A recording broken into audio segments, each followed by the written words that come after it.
Are you an employer looking to engage, inspire and grow your workforce? ACT is here to help.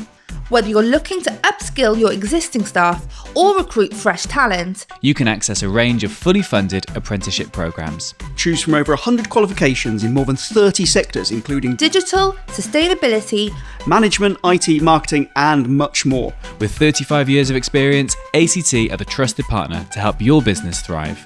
Get in touch today at acttraining.org.uk.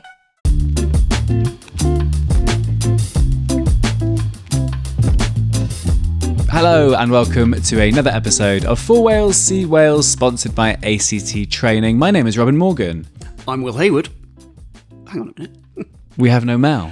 Where are we going to say she is? We're Mel-less. Last time she was here, she was celebrating a Donald Trump victory. Yeah. I imagine she's over there trying to be in the cabinet. All right, like Elon Musk has been in the Oval Office. She's Doge. Yeah, I think she is so Doge. She's so Doge. Yeah, or she's fighting for the Russians against Ukraine. Sure. Yeah, I think. Do we want to say she's complicit in genocide? I don't think we do. Yeah. Again. Flawless twice. Yeah. Well, indeed. Mel is sadly not with us, but will be in a few days' time. At the live show. At the live show. So this is the final episode that you can listen to before we do our live show. It's on Sunday, the 2nd of March at the Cardiff Glee Club. There are a few tickets available. It's sold very well. It's going to be a really nice big bunch of us. Mm-hmm. And you can get tickets on the Glee website if you use the promo code FWSW20. I always panic out not being able to say, I have to look at the name of our bloody show. You can get 20% off and it's going to be fun. And also, if you're catching up on this episode later, we're sorry about all of the controversies that came out of the live show. Yes, absolutely. We apologise in advance. You can't cancel us if we apologise in advance. Yeah, and what's the classic kind of apology? Like, yeah, I've got no memory of it, but if I did do it, I'm sorry. Oh yeah, that's good. Always posted on social media from the iPhone Notes app. Yeah, they've written just a big. Yeah, absolutely. We've done some listening, we've done some learning. I've grown as a person. We're all works in progress. Yeah, absolutely. I'm a work in progress. Spending time with my family. Just we're going to come back better. Yeah, bigger muscle emoji. We go again. We go again. So. What have you been up to? What have I been up to? Because we're recording this early. We're recording this on a Sunday because even on the Lord's Day, we love Welsh politics. Yep. Even on the Sundays. We will do anything to disrespect Darren Miller. Yeah. Oh God, yeah, I know. He's going to hate this, isn't he? Yeah. Well, presumably he's stateside, so maybe. That's very, very true. But it's, it might be Monday his time. That's very, very true. Fingers crossed. I'm obsessed. He sort of goes to deliver Bibles. Yeah. That's how they sneak sort of like shanks into prison and stuff, isn't it? Like inside like a hollowed out Bible. Yeah. I think that's what he's been doing. I'm thinking about Daryl having to edit this. No, I don't think that's what he's doing. Fair. I hope that's what he's doing. Yeah. What have I been doing this week? I could not tell you. I think I've been gigging. I think. I went to a lovely event in London for Wales Week London. That was very nice. Lots of. What happens at Wales Week? It's about selling Wales to the world, my friend. Okay. It was delightful. Joe Ledley, the footballer, was there. Former Cardiff City and Wales footballer, and the FAW were there. The National Museum of Wales were there. I gave them a big shout out. I said they were sat right next to the auction items, and I said that was very suspicious. And if the woolly mammoth is replaced by a signed picture of Shane Williams, we know what's happened. And I suggested that they were doing an Elgin Marbles with it. Did it go down well? Yeah, yeah, boy. I think so. The joke that I wrote about Joe Ledley didn't go down particularly well because I gave him a shout out and he wasn't at his fucking table. Oh. He's gone to the toilet. Oh, I know. Are they quite fun to do, like corporate gigs like that? It depends. Does anyone care? No one cares at any of my gigs. But like, no one cares about anything. Show. Yeah. That's not a gig. That's a pleasure. Corporate gigs, they can be fun. I've started doing them as basically like mini roasts now. When I started out, like no one cares about me. Like I'm not Michael McIntyre. I'm not Michael McIntyre, and no one knows who I am. So they're not going to sit down and listen to me. Whereas if I like write bespoke jokes about every business in the room, the amount of feedback I've had where people have said, "Oh, he really does his research." They haven't said I'm funny. Just so you've done your research. I've really Googled who's in the room. But then I think it also keeps people's attention because they're like, oh, they might mention our company in a second. So it's kind of like... They need to, and also they need to laugh at what other people are doing and then be ready to laugh at themselves. Oh yeah, as well. for sure. But like I once did one where I was like the warm-up corporate host for Rylan coming out. Oh, okay. And is Rylan a nice guy? I've only met him once, and yes. Because he seems to start with, I was like, oh my God, he's everywhere. Is he a bit bland? But actually, he seems like just pretty all right bloke. Yeah, I think very delightful, very hard worker. Very good teeth. Very good teeth. But no, he was the host. So he came out, and as the warm up host of this event, they were talking through me continuously. Like just no one was listening in any way. Like 500 people just talking on round tables. Couldn't give a shit. And I was just like, basically got to the point where I was just like, shut the fuck up. We're about to start. And in my ear, the producer was like, don't swear. And I was like, shut up. And then I was like, please welcome to stage National Treasure, Rylan. Rylan comes out. They just talk over Rylan. I was like, Oh, that must have felt good though. Oh yeah. I was like, I didn't do my, I felt a bit guilty that I didn't do my job properly. Have they booked you again? They did try, and I turned it down. I'm bad at saying no to things. That's the one, and why? Because I was going to the Wales football game. Nice. I went to the Wales rugby match yesterday. Did you? I did. How was it? Do you know what? I went and me and my partner were saying, all I want it to be is like not a horrific walkover. Yeah, for like, sure. If you'd have said to me, Wales will get a try, Ireland will get 2 or 3, I'd have just taken that. Yeah. But it was so competitive. So it was close, so fun. right? Like, so close. I was pretty close to where, do you see it where he jumped over? It was a beautiful try. Epic. First international try for him. Yeah. It was good. I had some pretty pissed up boys behind me. Yeah. But once I engaged them in banter, they turned on me. But yeah. You're now on a stag do with them. Well, yeah, exactly. But yeah, it was fine. It was good fun. Yeah. I enjoyed it. It's I do love the Principality though. It's a good stadium. Roof closed. Do you call it the Principality? I still say the Millennium. I call it the Millennium. I Yeah. refused to call it the Principality. Same with the Prince of Wales Bridge. I call that the Charles. The Charles. Going over the old Charlie. Going over Chazza. Yeah. Nice. Chaz, the Chaz is closed. It's windy. Yeah. Chaz doesn't like the He wind. hates the wind, man, famously. Should we talk about Welsh politics? Let's.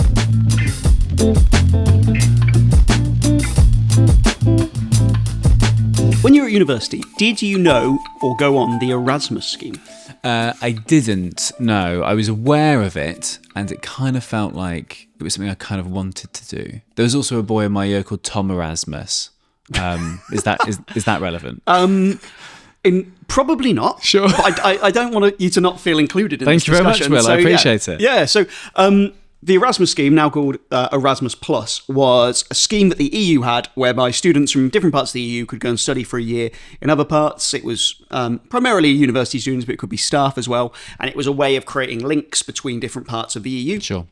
For like academics, but all from a business perspective, but also the inherent enriching thing that comes with travel.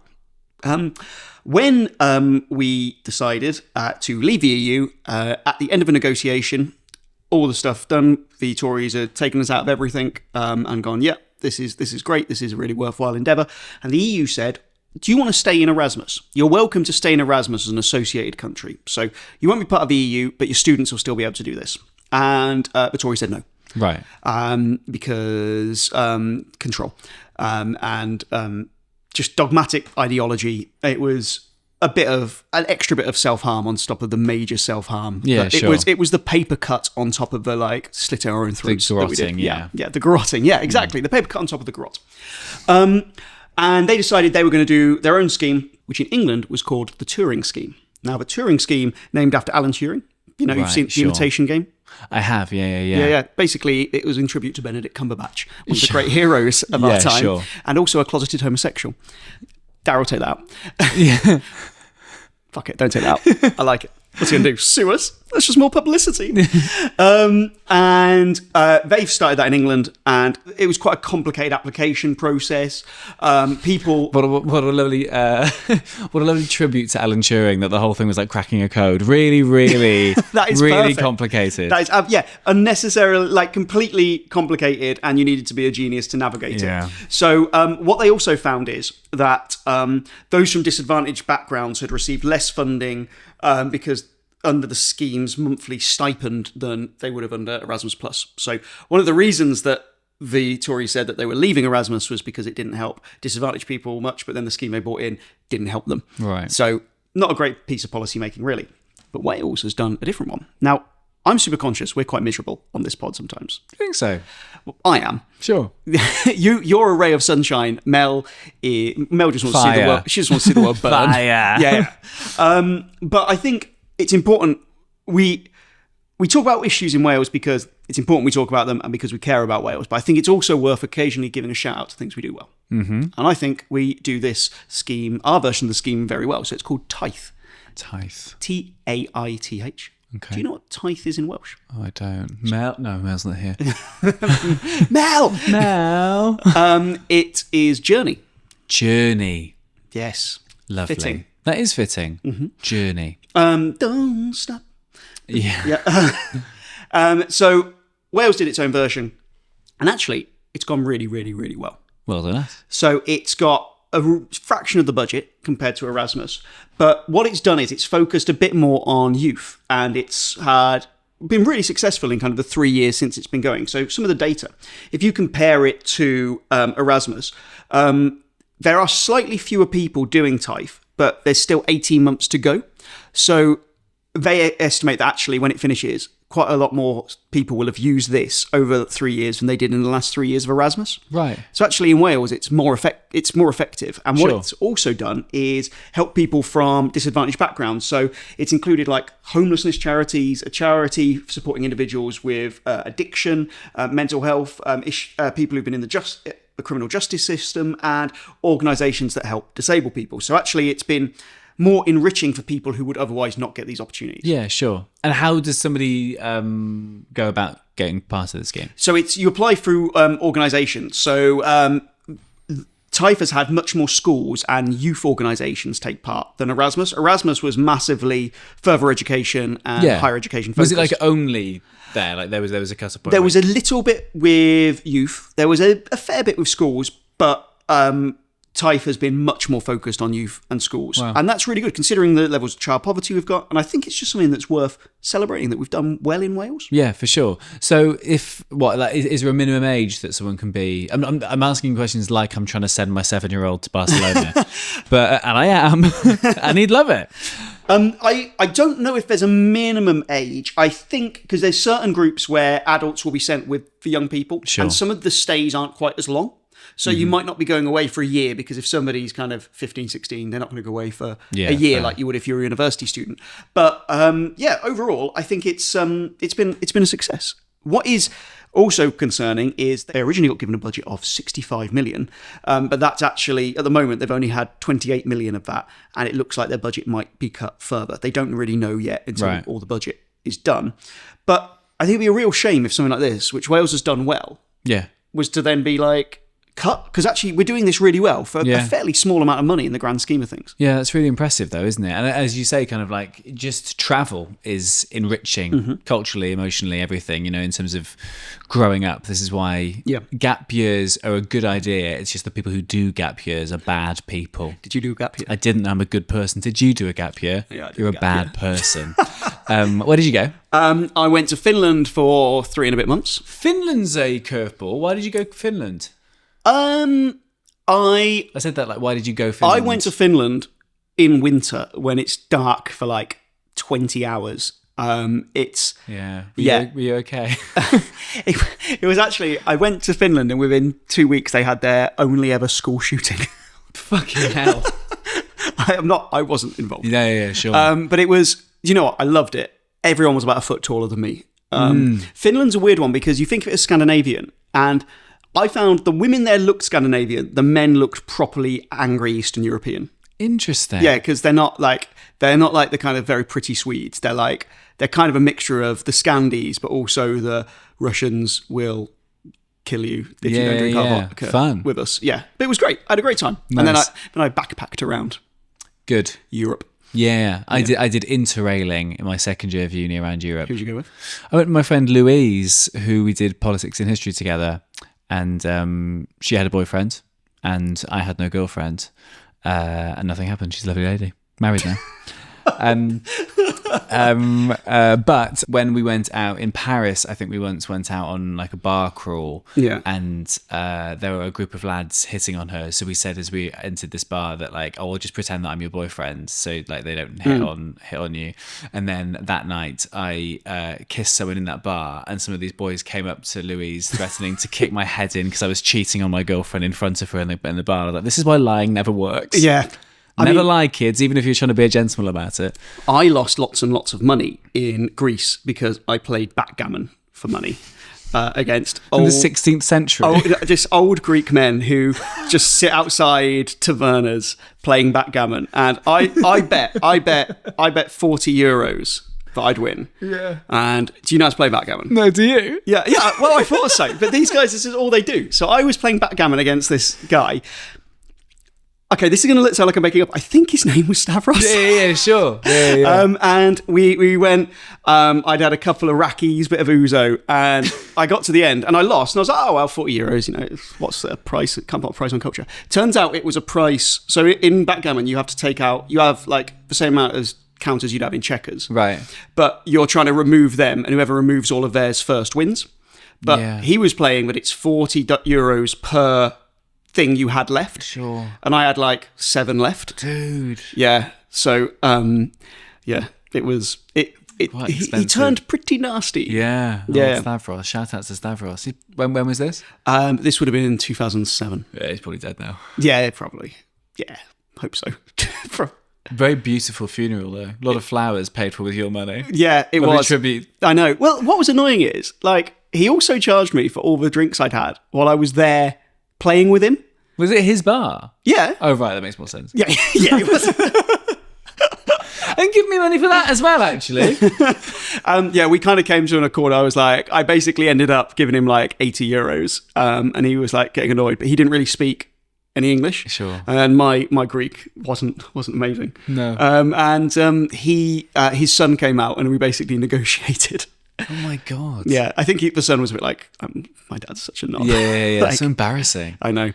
That's really funny. Yeah. So Finland, where you found culture's so enriching. Yeah, Travel's exactly. important. Yeah, defund tithe. I think defund it. We're not going to use it well. No, that's very good. Well done, Wales. I think the interesting thing with tithe, just before we move on, is that what's always annoying about covering Wales is we always seem to have like the worst bits of being a small country. Like, you don't get the economies of scale. You tend to get buffeted by decisions made in other parts of the world more. But we don't get all of the advantages, which are you can make quite tailored, specific things. You haven't got as many people to govern, so you can be a bit more specific and targeted in how you produce policy. And we saw that a little bit, the advantages of that during COVID, when we had contact tracing. Right, So sure. contact tracing in Wales was much, much better than in England, mainly because we didn't outsource it to like companies which didn't give a shit, but also because we used councils which actually had strong links with the local area. They knew that if you're covering the valleys, that people are much more likely to operate within a particular valley than, although it looks geographically that they're next to another town, they're actually not very close to it. And that was an advantage of being a small country. But we very rarely as Wales do that. But I think with TIFE, it seems to me, obviously it's still ongoing, that we've kind of had the best of both worlds, where we've managed to use the kind of agility, and I hate the phrase agility, it's so management speak, isn't it? But that comes within a small country. So I thought we should give that a shout out. Nice. Fuck you, Stavros.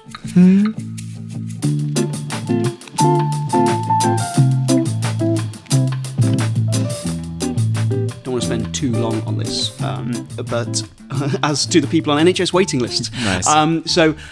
Latest NHS waiting list data's out. It comes out every month. I think it's usually the third Thursday, I think. It's broken down in different ways, the data. So these are people that are waiting on the Welsh NHS. So there's those that are waiting over 2 years. So that is the longest waits. These are like the mega waits for an appointment or a procedure. In England, there are almost no 2-year waits. Yeah.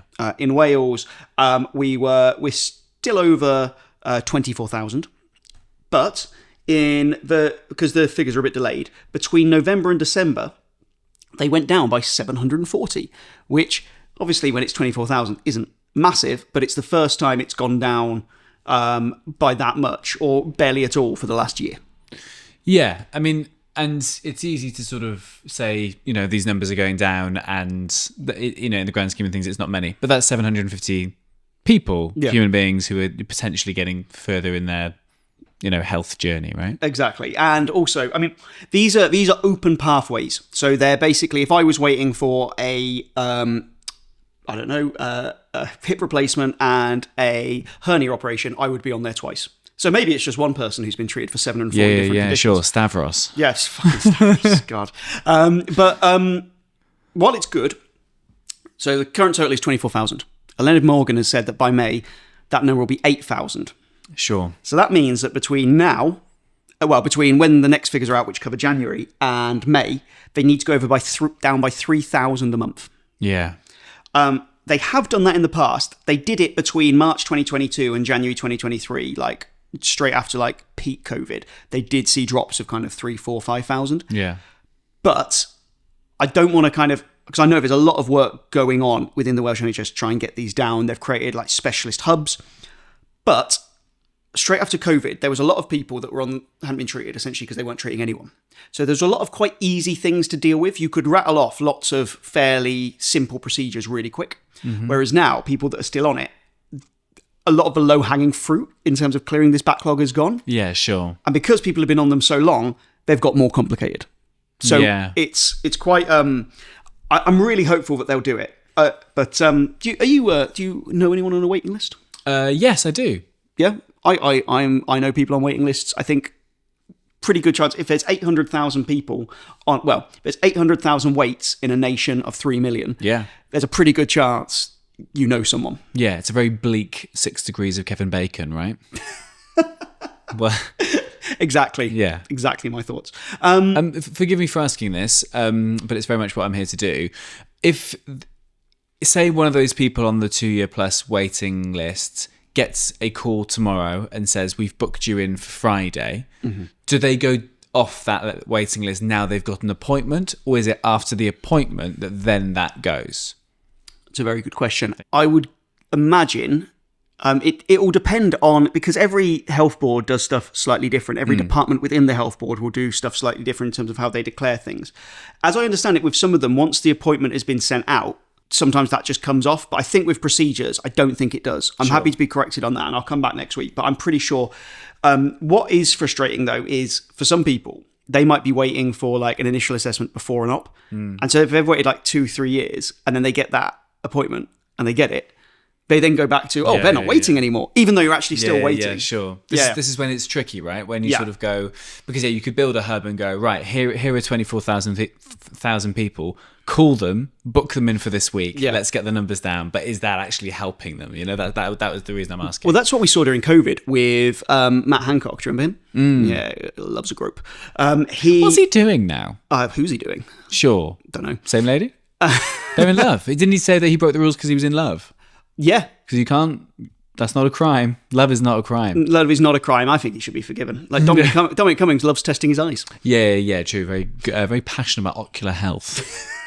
But do you remember when it was, we've got to have these 100,000 COVID tests a day by the end of April? Yeah. That was the big test. They love numbers, don't they? They love numbers. They weren't that close to hitting it, but what they did was, on the kind of the last day before the end of that time, they just banged through loads and loads of tests, even if they didn't need tests in order to hit that target, which actually meant in the weeks following, they didn't have much reagent or the chemicals they needed to do more tests. Sure. So they did it just to hit that test. This is when like arbitrary numbers become, and this is an issue with Ilined saying we're going to get these numbers down. Mm-hmm. Then I know you need to say that you're doing something, and it's good to have goals and all this kind of stuff, because you can't just be saying we're going to get them down by how much. But it always feels very reductive to base policy and to base politics on that. I think you're right. They are aware of it, because I mean, say you've got somebody who is living with needs a hip replacement. Hip replacement is incredibly degrading and painful thing to wait for. It really limits your mobility, it affects your health. But ultimately, if someone's waiting 3 years for that, and there's a child who needs an eye operation in order to see, who's waited 3 months, there is an argument for prioritizing need over prioritizing speed. Yeah. it is a tough thing. They have to balance. Yeah. We need to stop training surgeons to be so good at hips and eyes only. Yes. This is the issue here, I think, Will. Exactly. I'm happy to be quoted on that. Get that on a t-shirt. Absolutely. Merch. Okay, let's go. I think we've covered everything to do with health policy there. Let's move on.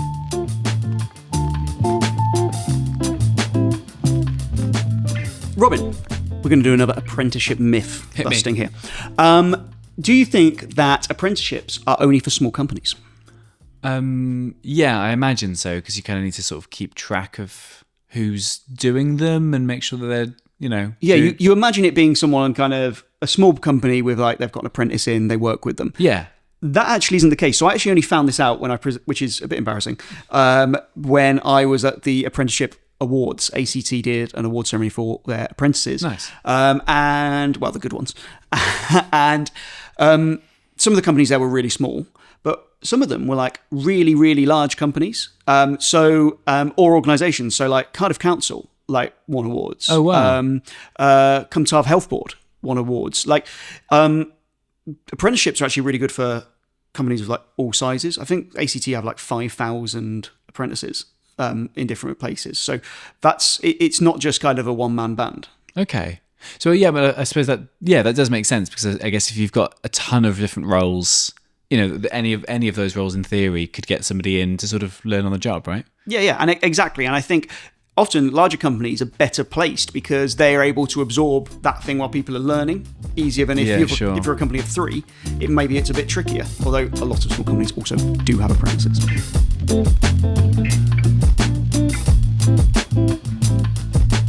I spent a lot of the last week speaking to lots of people within Welsh Labour. Why? Well, that's my job, Rob. Sure. But does anyone call you Rob? You know what? My dad calls me Rob, and a couple of school friends call me Rob, and the majority of listeners on BBC Radio Wales who call in to me on the show call me Rob. Right, Rob. Yeah, and I don't know whether it's because my dad's proper Ron the Valleys. I don't know if it's a Welsh thing. Yeah. Strange though, isn't it? Old men in my family sometimes call me Billy.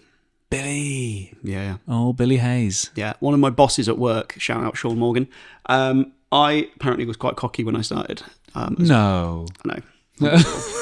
But he used to just shout Billy Big Balls every time I came in, which I can testify is inaccurate. Sure. They are. God bless the NHS. God bless you. 2 years been waiting for that, mate. So I spend a lot of time speaking to politicians. What I try and do, like I've got, as every journalist has, I've got contacts who I speak to really regularly. So there's people within each party who I speak to quite a lot. The problem is if you're a journalist and you just speak to your specific contact, or you wait for people to contact you, you tend to just end up being a kind of, although it's useful, you end up being a conduit for their particular gripes. Interesting. And I think that's a tricky thing we have now, because people who come into politics now, partly because they're new to it, but also because you tend to be a bit more like trained to be, the media is dangerous, be careful. Whereas older politicians will chat to you, they'll drop you a text, they'll be like, oh, this is a bit shit, or keep an eye on this, or this just happened, or they'll come and have a cup of tea with you in like the canteen, or they'll just, chat to you in a corridor or something, or they'll just say, do you want to come in and talk about some of the work I'm looking at the moment? They're really like kind of streetwise, and they'll talk to you and they'll be like, look, can we speak off the record? I try not to do much off the record stuff because I don't want to report. I feel like that's like chicken shit journalism in a way, but sometimes you want to do off the record. Sorry, what was you going to ask you? Just that my understanding of off the record is probably based off films and television. If I was a politician, I said, this is off the record, I've killed a man. Not that. But like, or, the X or Y is going to do a reshuffle or something. Yeah. Are you then not allowed to report on that? Or do you then need to just say an unnamed source? So, what a lot of, I think, new politicians, people don't realise, they think if you say off the record, they think this is not for reporting. Right. Off the record just means not attributable, what I do hate is politicians say, this is off the record, blah, blah, blah, blah, blah. I'm like, whoa, no. You don't decide what's off the record. Yeah, sure. You say, can we speak off the record on this? Or I offer that. Right, it's and interesting. Then, because what you don't want is someone to... What really pisses me off is, like, a few people have tried this over the years where I'll have got a story because someone's like, I've got a leaked report, or I've gone through the data and I found something like the small print or something like that. And the politician, I've said, I want you to comment on this. And they've gone, look, off the record, it's this, this, and this. Yeah. And I've gone, no. Yeah. You can't put something off the record, which I've already got. Yeah, for sure. Yeah. That does happen sometimes. So what I will normally say is, they'll say, can we speak off the record? I'll say, we can on X, Y, and Z. I'm much more likely to use off the record with kind of press officers. Okay. So, especially when I was like a general reporter, and we do this all the time, especially with like police and councils. So, when I was at Wales Online, and this is kind of a good rule of thumb for all journalists, we don't report suicide. And if we do report suicide, we don't report details of how something has happened, because it's more likely to cause other suicides. Actually, I don't even like the phrase commit suicide, because the phrase commit suicide implies you've broken a law, and it's not actually against the law anymore. If someone takes their own life, we won't report it in that way. But what we will, so when you see things like, oh, it's a police incident, the road is closed because of a police incident, quite often it can be something like that, especially if like both sides of a carriageway are held.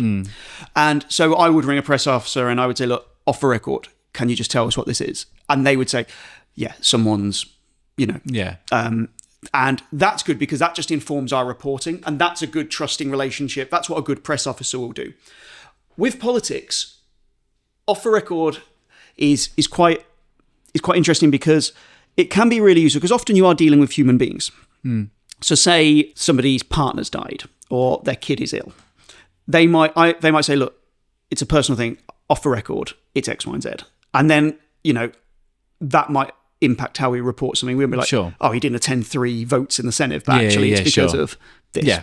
Where was I going with this? Oh, yeah. So off the record is actually a really useful tool, but I think journalists, and I'm probably guilty of this as well, have a thing of overusing it, and it allows politicians to essentially push their own agenda without being accountable for it. Interesting. Okay. And that really, really pisses me off when it's like governments, because I'm like, don't off the record this. Come out and say it. You're the government, fucking own it. Yeah. Anyway, so I've been speaking to quite a lot of Labour politicians and staff off the record, and the reason I was doing that is because I want to get a feeling for where they're at, and I want them to feel like they can speak candidly. Yeah. Some within Labour have been, I think, more focused on Plaid than they have been on reform in terms of the threat for 2026. Okay. And part of me gets that, because actually you're more likely to take, most reform voters have already left Labour, but reform could still be a threat to Labour because they could win more votes, but it's not like they're necessarily taking their votes.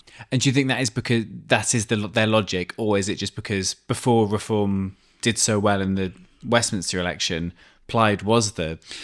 Yeah. No, they just haven't changed. A lot of politics is muscle memory.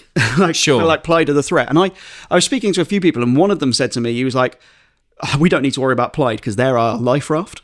Like, they're basically, a few people were saying, we might not be the biggest party here. Plaid are kind of, an alliance with them is our only real way to have any power in government. Yeah. And that is a big change for a party that's been the largest party for over 100 years. Yeah, that's huge. It's massive. A few people have actually said to me, kind of privately, maybe we need a bit of time in opposition, just for some fresh ideas. Yeah.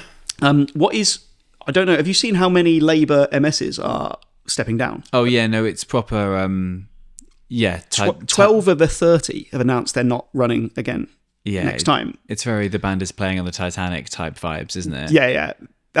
Exactly. Like, people like Gethin and Drakeford, we understand, but also people like Julie James, really big like hitters within the party. Jane Hutt, who is the longest serving female minister in the UK. She's been in pretty much a parliamentary role since 1999. She's going to be going. I can't tell you how many people, because the problem is Welsh Labour have just been stuck with the same faces at the top. Some of them really good, some of them absolutely dog shit. I know that's a horrible thing to say about dedicated public servants, but... Off the record, who? No. I'll tell you as soon as the mics are off. But I just watch them all speak and see who you think it is. It's fucking obvious. They're just rubbish. But that kind of has created a bit of a bottleneck, and there's a lot of people lower in the party who think, oh, this could be our time, and people have already started manoeuvring and politicking and trying to get on the party lists to run. And is now a good time to be doing that when, like, obviously, like, 10, 15 years ago, you'd be quite likely if you were if you got on a ballot, you'd get in, right, as a Labour candidate, but. Yeah, I mean, Labour are likely to do the worst they've ever done in the Senate, but also there are more MSs. Yeah, of course. So they'll have a smaller share of something bigger. Yeah. So if you're an individual, you've still got a decent chance. If you can get on a list in the top, if you're in the top 2 as Labour, you've got a really good chance. If you're in the top 3, probably not that likely, but you could. Interesting. And the people who are, say someone who has not run as a candidate before, who is that person? Where are they in the party? They're obviously a party member who has worked for Labour in the past, who has then gone, I want to stand as an MS? Like, who is that kind of person? It will be... It depends. General elections are a bit different, because general elections, you tend to get more of the parachuted MPs. Sure. So there was a lot of controversy because Labour brought in people like Torsten Bell and just dropped them in and said, right, they're the new candidate. For Senate elections, it tends to be people who have either been staffers for MSs, advisors for MSs, or people who have maybe working like public affairs. Maybe they've been lobbyists for like a charity or something, but maybe they've now started to, but they also help with like, a politician's election campaigns in the past, or they'll go out and leaflet with someone, and stuff like that. So it's people who you've got to kind of, or they might be councillors. Councillors are really, because councillors often have a local profile. They're used to campaigning, stuff like that. Sure, they'll go out and leaflet with MSs. You've got a bit of a track record, but it's somebody who is adjacent to the party and to politicking, rather than some. If it's a really big name. Say someone with a profile who's a bit of a celeb. Like when Susie Izzard did it a few years ago, right? Yeah. Like, okay, if Mel decided to run for Plaid, they'd probably let her. Is that why she's not here? Fuck, why didn't we say that? That's much better. Stupid. Yeah, she's going to usurp the unicorn. But I think it begs the question. Labour, some people, it feels very 2010 when Gordon Brown was like on his last legs. And people thought, do we need a bit of time in opposition? And I think the problem with that is, in an ideal world, parties should renew. The problem is, from a Labour perspective, who will come in if they don't? Because if you get a reform in government who, frankly, don't have much, their track record is they don't really care about governing. It's a springboard to future success. What? If you ever got back into power, would you be coming back to? Well, I mean, arguably you've got that with what UK Labour have now, right? It's great that you've had a time to reinvent the party and try on some different hats, but the country, was decimated in terms of cuts and things. In the meantime, so it's a very privileged position to be like, no, we can have some time on the I've got to sit on the benches opposite where I used to sat now. That feels a very privileged position to be in. But what are you going to come back to? Because the world changes, right? If you're away for 15, 20 years. And being in opposition is hard. You get much less profile, you get much less funding, you've got less This is staff. why they need to go to America, man, to these breakfasts. What I will say, speaking to people, I don't think most people have. I think most people in Labour realise this is probably going to be their worst performance. But I wouldn't say the overwhelming view was, let's give up. I think there's a lot of people fight. I think the fact that a lot of people are stepping down is actually good. Because it's brought in some people with energy who are could be fighting for their first seat. And also, I think optics wise, you can go in and say, look, you wanted change. Yes, the government might have been stale, all these kind of things. Whereas I'm coming to this with a bit of oomph. I can be the fresh voice to try and change things and make things work for you. Yeah, definitely. I actually had lunch with a Leonard Morgan accidentally this week. So I was in the Senate canteen, and it's quite funny. Where I sit in the Senate canteen, I don't sit in the press room. Do you have your own place, like Mean Girls? I try and sit in a particular spot because I want to be able to see the whole room, and I want them to be able to see me when they come in. Only because I want them to talk to me, not because I'm all eyes on Will. That's so funny. Oh God, I sound like such a wanker. I don't mean it like that. Fuck's sake. No, I mean it in a way that I want them to come talk to me for stories, not it's me. Yeah. You've got your own name tag in front of you. Your beef brisket. Why am I saying yes to that? Fuck off. But what I tend to find is Plaid will come talk to me. They'll happily come sit with me. Yeah. Older Labour people will. Younger Labour people, Labour MSs will kind of be like, because obviously I've had to criticise them more because they've been in government, but they'll still come chat to me. The Tories don't want to talk to me. No. And I've got some really, really good stories about this at the live show. I got some exclusive what a stories. tease. And I really hope they're listening to this because they'll know exactly what I'm about to tell people at the live show. So, you know. But what I also find with a lot of the Conservatives is they will blank me completely in but it's because they don't want to be seen to speak to me. Because the Tory is like leak and brief like a sieve. Yeah. But they also don't want to be seen talking to me because they don't want it to look like they're doing it. And what, they just like message you afterwards? Yeah, they'll just message afterwards saying, "Oh yeah, sorry, didn't have a chance to catch up, but have you seen this?" Oh, God. But I was sat there, and Leonard Morgan came in, and who's the First Minister? If people first time Welsh politics. And imagine someone stumbling upon this podcast and not knowing who the First Minister is. She's a classic example of an old school politician who will happily have a conversation with you. Like she'll never like leak anything or give you anything juicy, but she will have a chat with you and say, "Oh, well, this is things we're looking to do in the future." You know, give you a kind of thermometer, right? Of, sure. Like the feelings in the Senedd. And she came in, and there was like it was really busy, and there was like loads of Plaid, loads of Tories. There's a few Labour people as well. And she looked around, and I'm sat on my own because no one wants to sit with me. And she went, "Can I sit with you?" And I was like, "Yeah, of course. Yeah, no problem, First Minister." And she was like, "Don't interrogate me. Let's just have a nice chat." So we had an interesting chat. And what my impression with her that I think is interesting is that she's been in politics a long time, and you know she's got under a hell of a lot of pressure. She did health before this. Yeah, she still has got the energy. Like I think she's pushing treacle uphill, but she has still got the energy. I mean, every Thursday and Friday she goes out and about around Wales. Meeting and speaking to people, which is an easy thing to avoid doing if you're a First Minister. But also, we talked about this maybe a month or two ago about in this wave of people getting information on Facebook, the actual you can't argue with people online. Getting out and about and speaking to people face to face, that's one of the things we said is important, right? So the fact that she is doing this, huge. Yeah, so I think she's still on her way to quite a bad defeat compared to other years. But what I think Labour should be heartened by is the fact that there's still drive at the top. Yeah. But it wasn't this, oh God, we're just counting down time now. She still seemed to have some oomph. She did a Radio Welsh show, The Phone In. She sat in with Jason Mohammed and took calls from people. And I don't remember another First Minister ever doing that. You know, doing that kind of LBC, Sadiq Khan. She's very personable. Yeah. No, she came across very well on it. Yeah, she's funny. I'm sceptical about how good she is at governance because she ran the Welsh NHS. But I mean, nobody's ran that well. Sure. What was she eating for lunch? She was having I think it was a curry pie. Ooh. Woman of the people. Yeah. The problem was... She's got my vote. I was eating this super spicy wrap, so my nose was just like pouring. Yeah. So I was there just like... Yeah. That's not smelling her. Like, yeah. That's the classic. Smelling for lies. That's the classic Billy Hayward interview technique. Big Balls sitting alone, wanting everyone to look at him. Sniffing in the canteen. Girls over there. I sound like fucking Gollum. No, I like it. It's nice. Cool. I think, I think it's interesting, those insights. Yeah, 100%. Guys, I imagine you guys thrived at school, did you? I was a pleasure to teach. I bet you were. How about you, Will? Academically, yes. Socially, no. Oh, bless you. Well, guys, would you have felt more comfortable being taught in a shipping container, do you reckon? I don't know. I have no answer to that. Why'd you ask?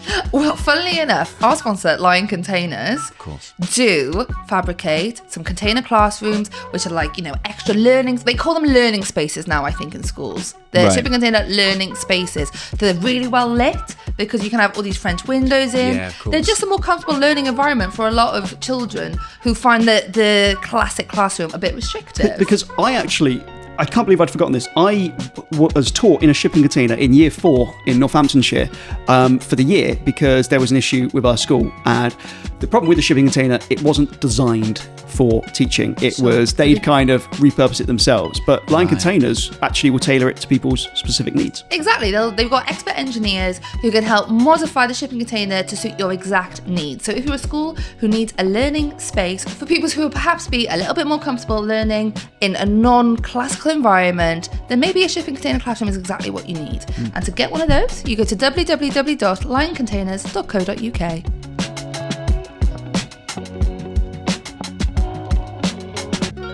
Obviously, next week is the budget. So Welsh Labour have come to an agreement with the lone Lib Dem, Jane Dodd. Poor Jane Dodd. And she has agreed to back their budget, which means it will get through the Senate. This has been 6 months of tension. Yeah. Until Darren Millar went to America.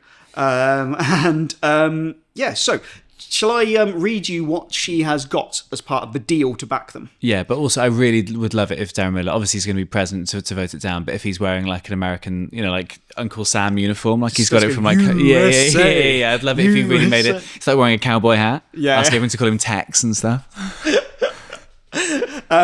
These are the things that she got. Yeah. So she got an extra 30 million for childcare.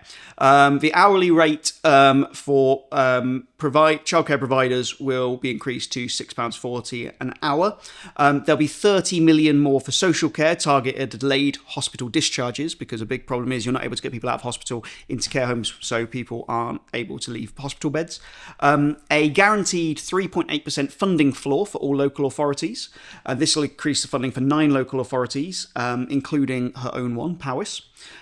She was instrumental in the ban on greyhound racing. Yeah. Yeah, you see that? Yeah, they got a lot of headlines, didn't they, the greyhound we've racing? got one greyhound track in Wales. Yeah. Yeah. And obviously I imagine it's being used, and I know that locals don't like it. Is that the vibe of it? I think it depends on the local, but I think they argued that it should be abandoned on animal welfare grounds. This is a thing that Jane Dodd was very passionate about.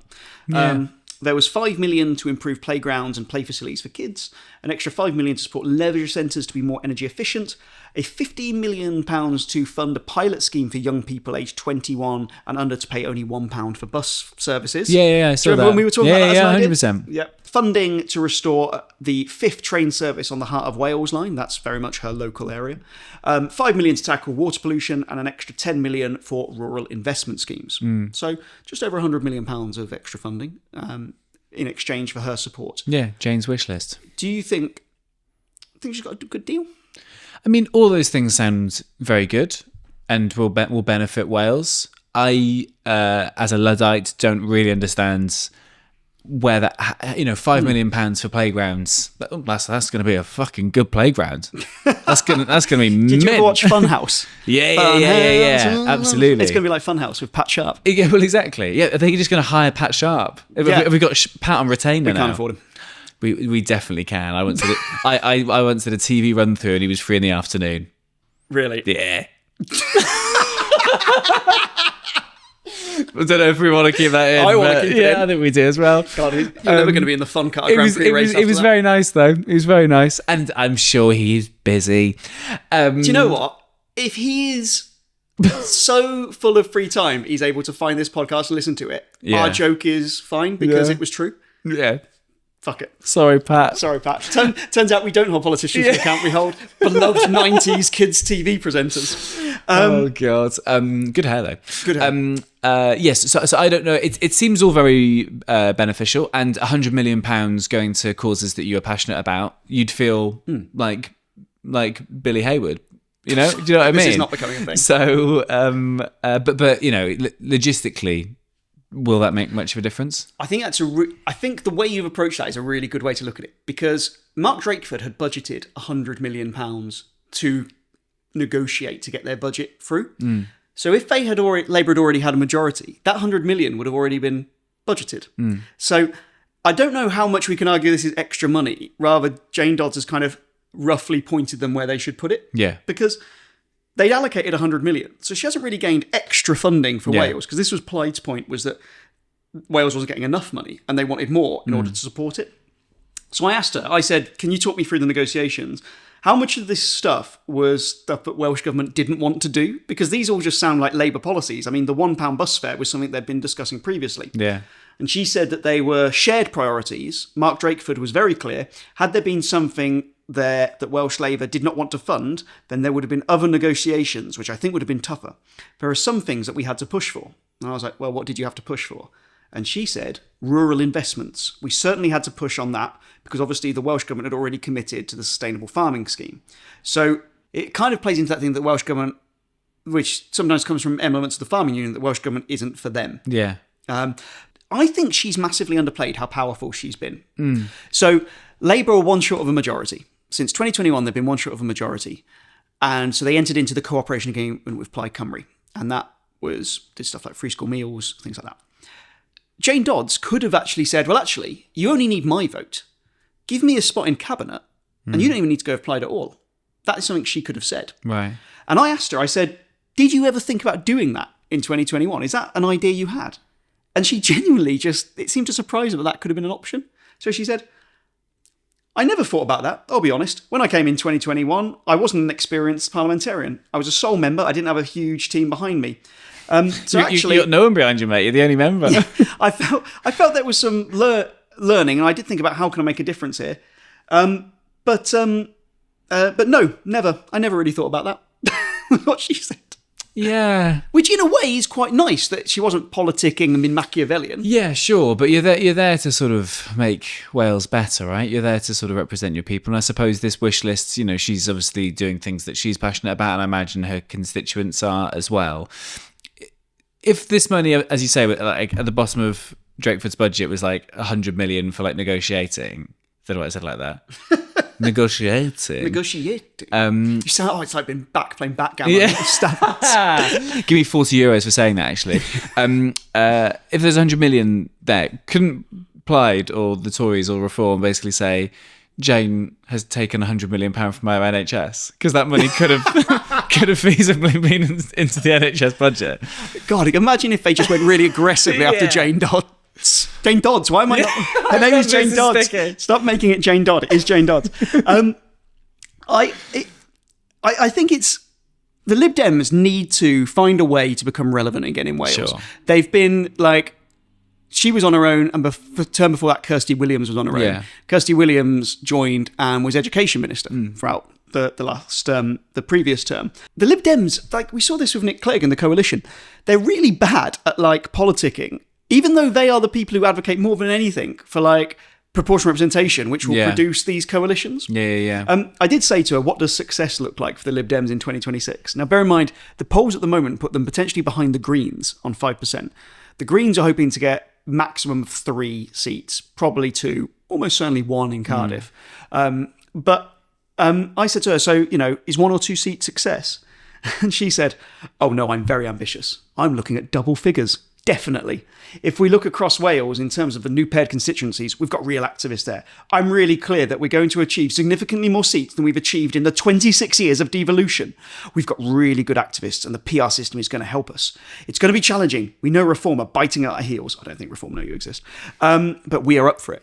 So, to be clear, she wouldn't put a number on it, but she said double figures. So at least 10. 90.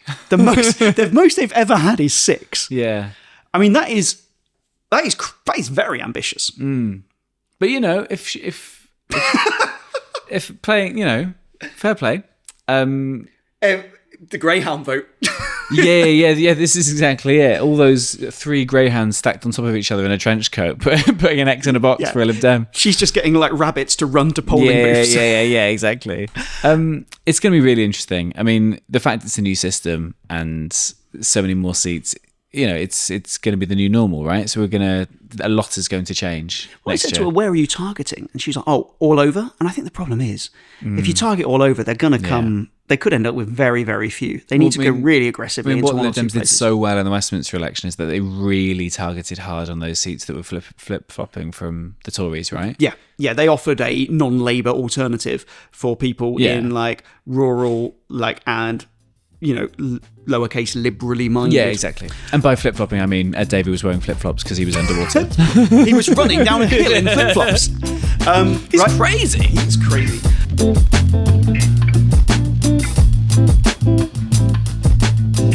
I think that's we've covered a lot there. But do you know where we're going to cover more? Live show. The live show. Sunday the 2nd of March, Cardiff Glee Club. You can get tickets with FWSW20, 20% off. Nice. Mel will be there. She's promised us she's going to be back from the States / the Gulag in Russia. As the new Plaid Cymru candidate for exactly. Cardiff or That's Aberystwyth. It's going to be great. We've got a lot of fun planned. Before recording, we were giggling our little faces off about our stupid plans. So yeah, come along. We really appreciate you guys listening and sharing, and it's been nice to chat to people about them listening. So yeah, it'd be lovely to sort of meet you all in person. We can have a little chat afterwards. The other thing we'll say, guys, when you arrive and you go up the stairs into the Glee Club, there will be some paper and a ballot-like box. If you've got questions you would like us to answer in it, you can scribble your questions on there, and we'll take the ones that are interesting and not libelous or obscene. Yeah, I'm going to write all awful ones. Yeah. Also, if you want to do a funny, like, obscene drawing, it might help your chances of getting in. Yeah. Because Mel is a pervert. Yeah, she is. Famously. This is why she's not here. 3 strikes. 3 strikes, you miss a week. I can't believe what she did to producer Daryl. Huge shout out to HayMan Media. As per, they edit this, they record it, they do our beautiful shots. They are the best in the business. They're based here in Newport. I just had lunch at Newport Market. Was it nice? It was very nice, very, very pleasant. Yeah, it is good in there, isn't it? It's nice. Yeah. So shout out to Newport Market. Especially after we slagged off the Transporter Bridge next week. Oh, also, thank you to all the people who told us their obscure art installations in Wales. Oh, we've got a few. We're going to go through them in a future episode, so keep them coming. Nice. If there's bits of art in Wales you think we should look at, send them in to forwalescwales@gmail.com. Yeah. And finally, big thank you to ACT Training. You can find more about them at acttraining.org.uk. They provide apprenticeships. So if you're a young person looking to get on an apprenticeship, you're an employer looking to upskill your workforce or hire young people and equip them for skills for the modern workplace, go to acttraining.org.uk.